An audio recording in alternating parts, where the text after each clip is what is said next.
کابل ښار کې داسې څه نه ښکاري چې قرنطین مراعات شوی وي. ګڼه ګوڼه له یوې ورځې بلې ته زیاتېږي. په ځینې سیمو کې اوس حالت د تېرو وختونو په څېر عادي دی او پیر او پلور بازار ګرم ښکاري.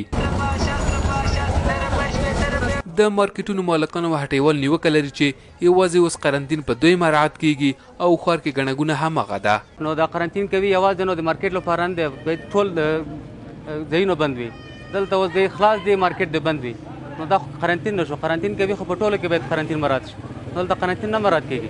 دولت باید داسې وقدم که قرنطینی باید مکمل هیچ شی پاتې نیست، اون باید بندی او که قرنطینی باید رادی سی ورو مارکیټ دی واس کېدل خو مارکیټ بهتره ده. تاسو لبانه تجربه هم شاید زیاتی. د اختر پر رسیدو سره اوس غوښتنه همدا ده چې نور د قرنطین مات شي او خلک دې پرېښودل شي چې خپل کاروبار وکړي. د سلماني، خیاطانو، بوټانو او رختونو د پلورلو دوکانونو ته تر اوسه اجازه نه وه.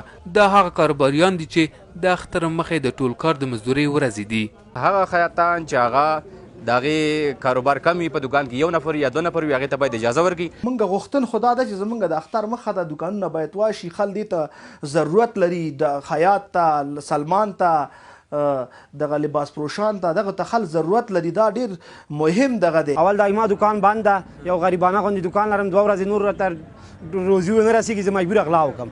بیا دولت پوه شه، زه پوه شم مثال مجبورۍ نه زه غلا کوم. په ټول کابل ښار کې د خلکو ګڼه ګوڼه زیاته شوې، خو کابل پولیس د ښار په ځینو برخو کې د موټرو ګڼه ګوڼه په لوی لاس جوړه کړې او اندېښنې شته چې د ویروس خپرېدو ته به لاره هواره شي.